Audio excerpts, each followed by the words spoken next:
Hello everyone. इस video में हम बात करने वाले हैं क्लास 10th में अध्याय नंबर 2 साइंस से अम्ल क्षार एवं लवण।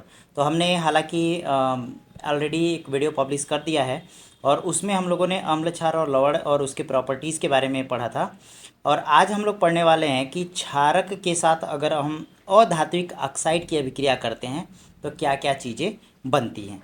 ठीक है, तो देखो यहाँ दिया है क्षारक और अधात्विक ऑक्साइड। पहले तो धातु नहीं, ये है अधातु है और उसके ऑक्साइड। तो अधातुओं के ऑक्साइड जैसे CO2 हो गया, ठीक है, या फिर हमारा CaOH का ट्वाइस हो गया, ये सब क्या है, ये अधातु हैं।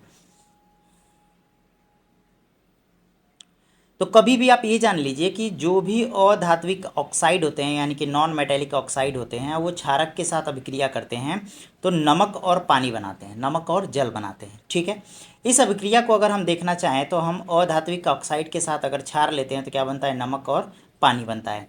अब इसको हमने नाम के रूप में तो दिखा दिया, उदाहरण के तौर पे अगर आप दिखाना चाहोगे तो जैसे कैल्शियम ऑक्साइड ले लो, क्योंकि कार्बन क्या है हमारा, ये अधातु है और इसके साथ हमने ऑक्सीजन ले लिया यानी उसके ऑक्साइड को ले लिया है और उसके साथ हमने मिला दिया है सोडियम हाइड्रोक्साइड यानी कि NaOH। ये हमारा क्या है, क्षार है। इन दोनों को जब मिलाया तो यहाँ से CO2 जो है वो Na के साथ मिलके Na2CO3 बना लिया और यहाँ का हाइड्रोजन ऑक्सीजन के साथ कंबाइन करके H2O बना लिया, यानी कि ये हमारा है लवण। इसी को कहते हैं लवण और इसको कहते हैं जल। तो हमारा अधातु जब क्षार के साथ अभिक्रिया करता है तो लवण और जल बनाता है। यानी कि ये आपको याद रखना है, कभी भी कोई भी अधातु के ऑक्साइड यानी अधात्विक ऑक्साइड किसी भी क्षार के साथ अभिक्रिया करता है तो हमेशा लवण और जल बनाता है। सेम काम हमारा एसिड के साथ भी था, अम्ल के साथ भी था। जब अम्ल क्षार के साथ अभिक्रिया करता है तो वो भी लवण और जल बनाता था। ठीक है, अब यहाँ देखो, चूंकि यहाँ लवण और जल बना है तो यानी कि न ही यहाँ पे अम्ल का प्रभाव है न ही क्षार का प्रभाव है, यानी एक तरीके से ये न्यूट्रल हो गया है। इसीलिए इस अभिक्रिया को हम न्यूट्रलाइजेशन रिएक्शन यानी कि उदासीनीकरण अभिक्रिया कहते हैं। क्या कहते हैं, उदासीनीकरण अभिक्रिया। ये हालांकि हमने पहले भी पढ़ लिया है। तो क्षारीय पदार्थ के साथ साथ नमक और जल बनता है। क्लियर है, यहाँ तक तो क्लियर था। अब चलते हैं वापस से अपने प्रश्न पे। यहाँ कुछ प्रश्न दिए गए हैं एनसीईआरटीज़ के, आपको उसको पढ़ना है और उसके उत्तर देना है। कह रहा है कि पीतल एवं तांबे के बर्तन में दही या फिर कोई भी खट्टा पदार्थ क्यों नहीं रखना चाहिए, इसका उत्तर दीजिए। ठीक है, फिर आपके सामने दूसरा प्रश्न है कि धातु के साथ अम्ल की अभिक्रिया होने पर सामान्यतः कौन सी गैस निकलती है, एक उदाहरण के साथ समझाइए और इस गैस की उपस्थिति की जाँच कैसे करेंगे आप। फिर अगला क्वेश्चन है कि कोई धातु यौगिक A तनु हाइड्रोक्लोरिक अम्ल के साथ अभिक्रिया करता है तो बुदबुदाहट उत्पन्न होता है और उत्पन्न गैस जलती हुई मोमबत्ती को बुझा देती है। यदि उत्पन्न यौगिक में एक कैल्शियम क्लोराइड हो तो इस अभिक्रिया के लिए संतुलित रासायनिक समीकरण क्या होगा, उसको लिखिए।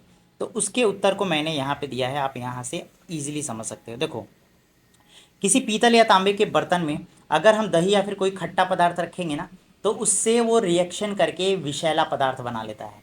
ठीक है, अब यहाँ ध्यान देना, जो भी दही या खट्टा पदार्थ होता है ये एसिड प्रोड्यूस करता है, और जैसे कि दही में आपको लैक्टिक एसिड होता है और नींबू में साइट्रिक एसिड होता है। अगर ये पीतल या फिर तांबा में अगर इसको रखेंगे तो ये सीधे उसके साथ प्रतिक्रिया करके क्या बना लेगा, विषैले यौगिक बना लेंगे, यानी कि टॉक्सिक कंपाउंड बना लेगा, विषैला यौगिक बनाएगा। इसीलिए कहा जाता है कि किसी भी तांबे या फिर पीतल के बर्तन में खट्टा चीज़ नहीं रखना चाहिए। ठीक है, तो बस ये उसका एक्सप्लेनेशन है, तो इसको ज़्यादा पढ़ने की जरूरत नहीं है, आप इतना आंसर लिख दोगे आपको फुल मार्क्स मिल जाएगा। अगला जो क्वेश्चन था, क्वेश्चन नंबर 2, कह रहा है कि धातु के साथ अम्ल क्रिया होने पर सामान्यतः कौन सी गैस निकलती है। तो देखो, ये मैंने पहले भी बता रखा है, कोई भी धातु अगर अम्ल के साथ अभिक्रिया करती है तो हमेशा और हमेशा हाइड्रोजन गैस निकलता है। क्या निकलता है, हाइड्रोजन गैस, ये आपको याद रखना है। अम्ल का धातु के साथ अभिक्रिया होने पे क्या निकलता है, हाइड्रोजन गैस निकलता है। ठीक है, तो ये आपका उत्तर हो जाएगा। इसके रिएक्शन को अगर देखना है तो जैसे हमने जिंक ले लिया है, धातु और HCl हमने एसिड ले लिया, इन दोनों को रिएक्शन कराया है तो ZnCl और उसके साथ साथ H2 गैस रिलीज हुआ। तो इसके रिएक्शन को भी आपको याद रखना है, Zn प्लस में HCl बन जाएगा ZnCl2 और H2 गैस। अब Cl2 यहाँ 2 है तो इसलिए यहाँ पे 2 लगाना पड़ेगा। अब देख लो, हाइड्रोजन 2 है, हाइड्रोजन 2 है, जिंक 1 है, जिंक 1 है, क्लोरीन 2 है तो क्लोरीन भी 2 है। ये बैलेंस रिएक्शन है। ठीक है, अब यहाँ एरो लगाने का मतलब है कि ये गैस निकल रहा है यहाँ पे। क्लियर है, इतना चीज़ समझ में आ गया। चलो तीसरे पे, अच्छा एक चीज़ और दिया गया था कि हाइड्रोजन गैस की उपस्थिति की जांच कैसे करोगे। तो मैंने प्रयोग में भी बताया था कि जब भी हाइड्रोजन गैस की उपस्थिति की जांच करनी है तो जिस फनल में हाइड्रोजन गैस रखा गया है उस फनल के पास जलती हुई मोमबत्ती आप लेके जाओ। जैसे ही जलती हुई मोमबत्ती लगाओगे तो पॉपअप का साउंड आएगा। ये पॉपअप का साउंड बताता है कि वो जो गैस है वो हाइड्रोजन गैस है। क्लियर है। और ये पॉपअप का साउंड होने के बाद से वो सीधे H2O में बदल जाता है, यानी हाइड्रोजन ऑक्सीजन के प्रेजेंस में जब जलता है तो क्या बना लेता है, H2O बना लेता है। क्लियर है, ये रिएक्शन होता है हमारे पास, तो ये रिएक्शन आपको याद होना चाहिए। ठीक, ये पूरा का पूरा वही लिखा हुआ है, तो आप इसको स्क्रीनशॉट लेके पढ़ लीजिएगा, मैं यहाँ पे दे देता हूँ। अगला जो तीसरा क्वेश्चन था, कह रहा कि कोई धातु यौगिक ए है, उसको तनु क्लोरिक हाइड्रोक्लोरिक अम्ल के साथ अभिक्रिया कराते हैं तो क्या क्या चीज़ें बनती हैं। तो देखो हम क्या करते हैं, ये जो धातु का जो कार्बोनेट था, सॉरी ये धातु का जो यौगिक था उसके जगह हम कैल्शियम कार्बोनेट ले लेते हैं। जब इस कैल्शियम कार्बोनेट को हाइड्रोक्लोरिक के साथ रिएक्शन कराओगे तो हमेशा कार्बन डाइऑक्साइड गैस निकलता है। और देखो कार्बन डाइऑक्साइड गैस जब जलती हुई मोमबत्ती के पास लेके जाओगे तो वो मोमबत्ती को बुझा देगा। तो आगे यही था ना कि उत्पन्न गैस मोमबत्ती को बुझा देती है, तो वो उत्पन्न गैस कौन सा है। तो जब इसमें कैल्शियम कार्बोनेट को जब हम हाइड्रोक्लोरिक एसिड के साथ रिएक्ट कराएंगे तो यहाँ से CO2 को ये डिस्प्लेस कर देता है, तो CO2 गैस बाहर निकल जाती है, वही CO2 गैस मोमबत्ती को बुझा देता है।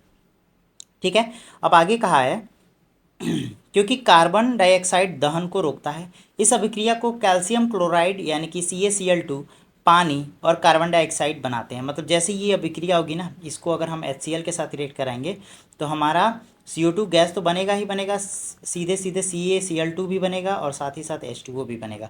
उस अभिक्रिया को आप यहाँ देख सकते हो। यहाँ हमने लिया है कैल्शियम कार्बोनेट, इसको HCl के साथ रिएक्ट कराया, सीधे बना CaCl2 H2O और CO2, यानी कि कैल्शियम क्लोराइड जल और कार्बन डाइऑक्साइड गैस निकला। बैलेंस है कि नहीं, यहाँ एक कार्बन है, यहाँ एक कार्बन है।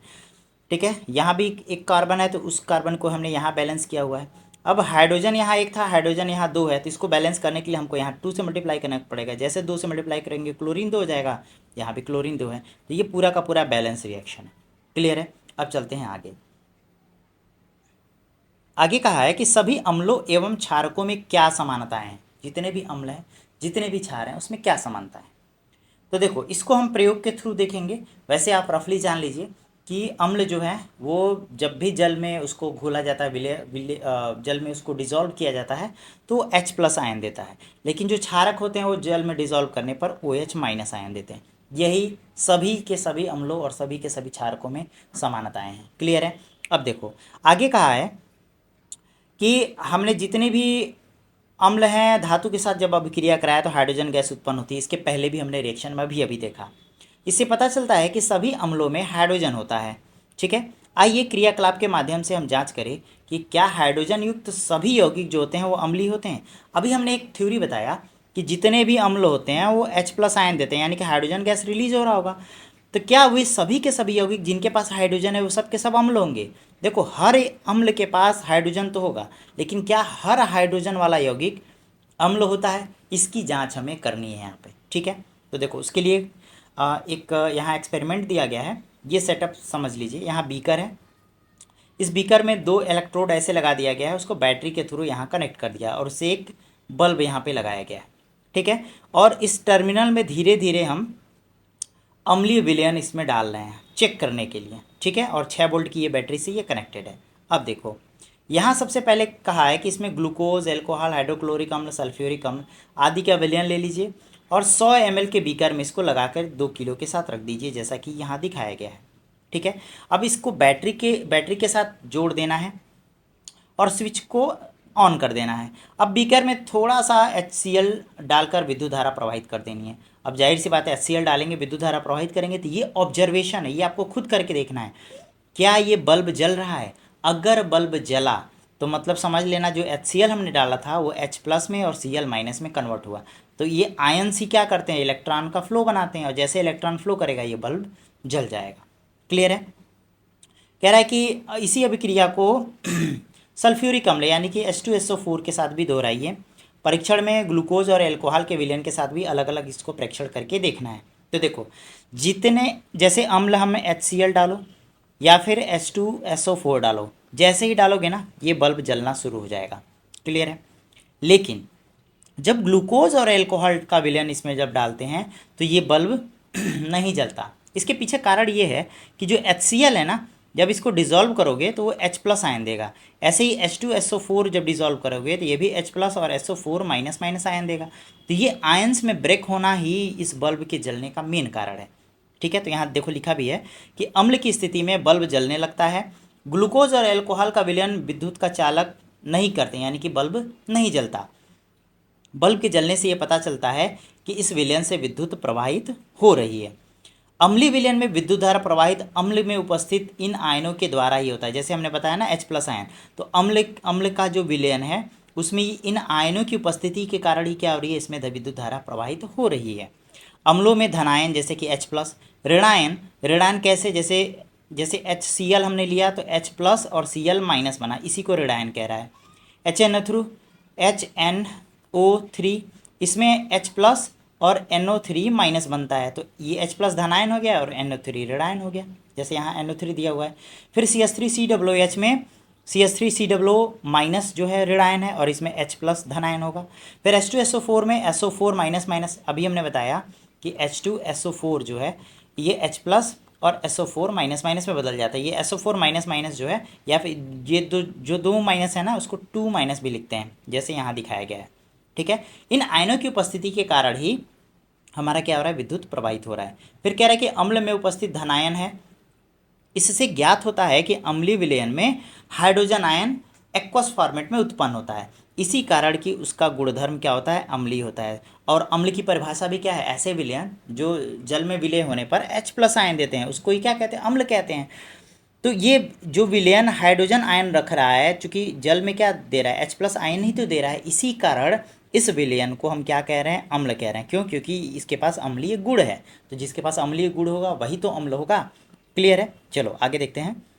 कह रहा है कि सोडियम हाइड्रोक्साइड और कैल्शियम हाइड्रोक्साइड आदि क्षारकों का उपयोग करके इस क्रियाकलाप को दोहराइए। तो देखो, सोडियम हाइड्रोक्साइड कहने का मतलब है NaOH, कैल्शियम हाइड्रोक्साइड कहने का मतलब CaOH का ट्वाइस। जब इसको भी डालोगे ना विलयन में तो ये भी Na+ और OH- में टूट जाएगा, और ये CaOH का ट्वाइस Ca++ और OH- में कन्वर्ट हो जाएगा। तो ये आयंस में बदलना ही क्या कर रहा है, इसमें विद्युत धारा प्रवाहित होने का कारण बन रहा है। यानी कि अगर इस पूरे अरेंजमेंट में हम कैल्शियम हाइड्रोक्साइड और सोडियम हाइड्रोक्साइड ये दोनों अगर मिलाएंगे तब भी हमारा क्या होगा, ये बल्ब जलेगा, यानी कि विद्युत धारा प्रवाहित होगी। ये एक्सपेरिमेंट के थ्रू है। ठीक है, और इसका कारण क्या है, तो चूंकि जो हमारा सोडियम हाइड्रोक्साइड है वो Na+ और OH- आयंस में टूट गया, इसीलिए इसमें विद्युत धारा प्रवाहित हो रही है।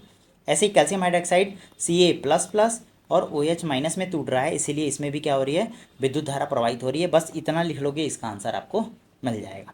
ठीक है, चलो आगे कह रहा है कि जलीय विलयन में अम्ल या क्षारक का क्या होता है। जलीय विलयन में अम्ल या क्षारक का क्या होता है, मतलब कि अम्ल या क्षारक को हम जब जलीय विलयन में मिलाते हैं तो उसका क्या बनता है।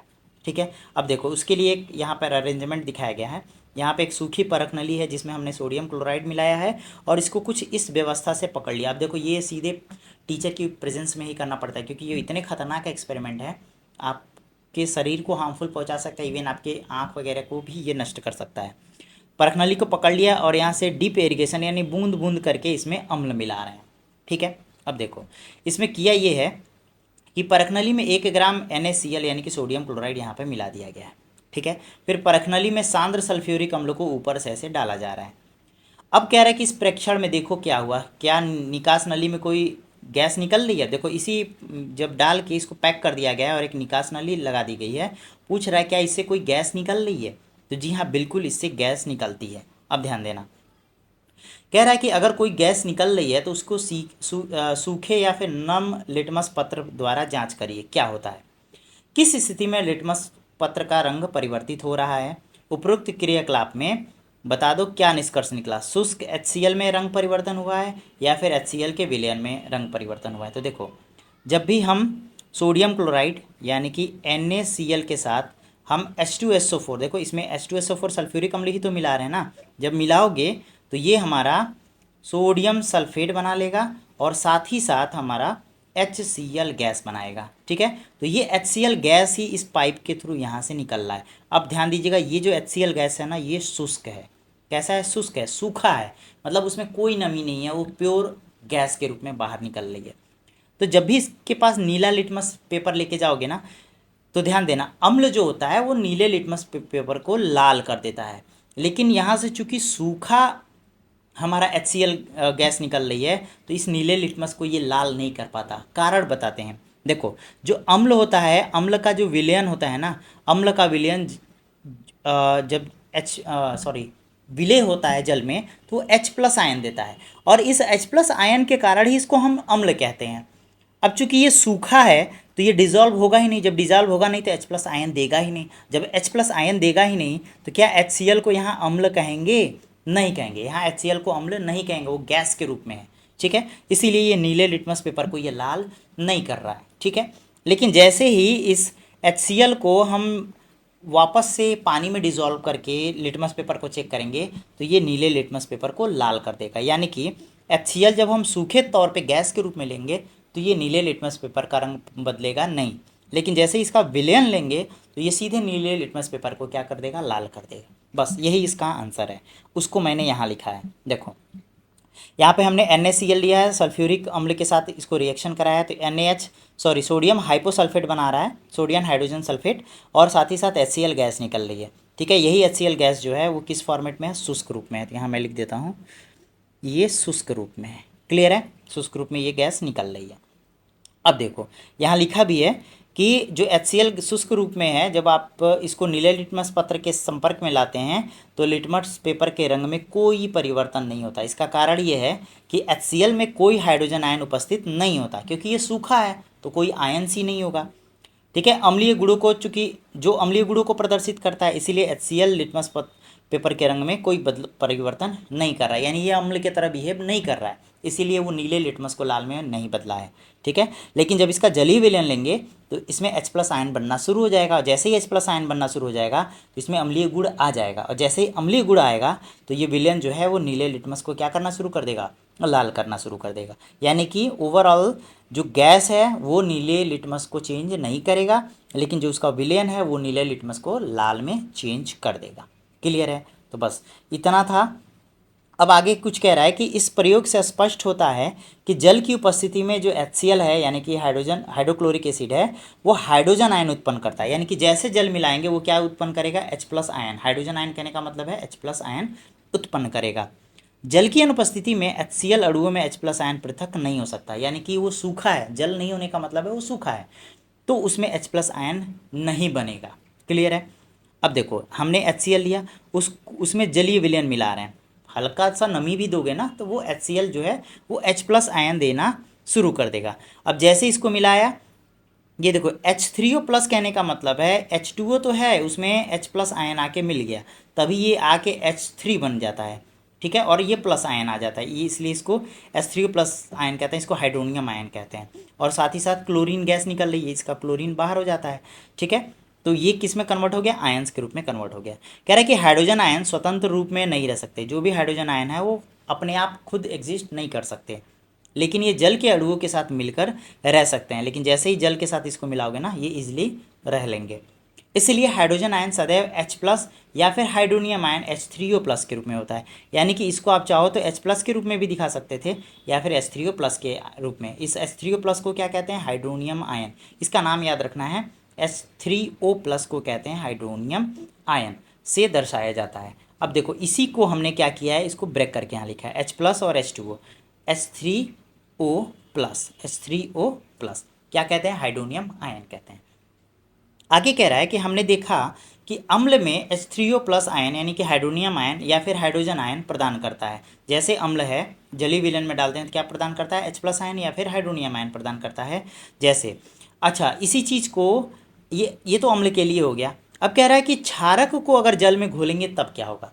तो जो भी क्षारक होंगे, जैसे sodium hydroxide, potassium hydroxide, magnesium hydroxide, इसको जल में मिला रहे हैं, तो जल में मिलाओगे ना, तो ये ये जो Na है, पोटेशियम है, मैग्नीशियम है, ये आयंस के रूप में ब्रेक हो जाएगा, और इसका जो ये OH है ना, ये अलग हो जाएगा OH आयंस के रूप में।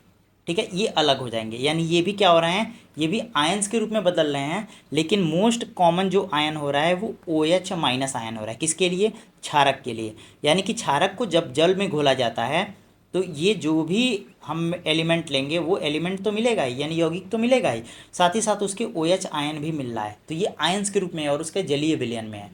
ठीक है, यानी कि जो भी क्षारक जल में घोलते हैं तो क्या देता है, हाइड्रोक्साइड देता है। OH आयन को हम कहते हैं हाइड्रोक्साइड, ये आयंस उत्पन्न करता है। तो ये प्रॉपर्टीज याद रखनी है कि अम्ल जब जल में घोलते हैं तो H+ आयन या फिर हाइड्रोनियम आयन H3O+ आयन देता है, लेकिन कोई भी क्षारक को जल में घोलते हैं तो OH- आयन देता है। ये सभी अम्ल और सभी क्षार के लिए ट्रू है। क्लियर है। जल में घुलनशील क्षारक को हम क्षार कहते हैं। अच्छा, जो भी हमने यहाँ क्षारक लिया है इसको हम जल में घोल रहे हैं ना, तो इन जल में घुलने वाले जो भी क्षारक होते हैं अब उनको क्षारक न कह के क्या कहेंगे, क्षार कहेंगे। तो क्षार और क्षारक अलग है। क्षारक जो भी OH- आयन प्रदान करते हैं या फिर जो H+ आयन को एक्सेप्ट करते हैं, ठीक है। और दूसरा ये कि जब इसको जल में घोला जाएगा तो ये अगर OH आयन देना शुरू करेंगे तो अब इन क्षारक को हम क्षारक न कह के क्षार कहेंगे। क्लियर है। यहाँ पढ़ भी लेते हैं। यहाँ कह रहा है कि सभी क्षारक जल में घुलनशील नहीं होते हैं। जल में घुलनशील क्षारक को ही क्या कहते हैं, क्षार कहते हैं। इनका स्पर्श साबुन की तरह स्वाद कड़वा तथा प्रकृति संक्षारक होती है, यानी कि साबुन की तरह ये नमी मतलब ये सॉफ्ट होते हैं, प्लस इनका टेस्ट जो होता है वो कड़वा होता है और प्रकृति संक्षारक होती है। इन्हें कभी भी भूलकर छूना या चखना नहीं चाहिए क्योंकि ये हानिकारक होते हैं। तो ये चीज़ें आपको ध्यान रखनी है। ठीक है। अब कह रहा है कि अभी तक हम जान चुके हैं कि जितने भी अम्ल हैं वो H+ आयन तथा सभी क्षारक जो हैं OH आयन उत्पन्न करता है। ये थ्योरी हो गई, ये नोट पॉइंट करके आप लोग यहाँ पे लिख सकते हैं। ठीक है।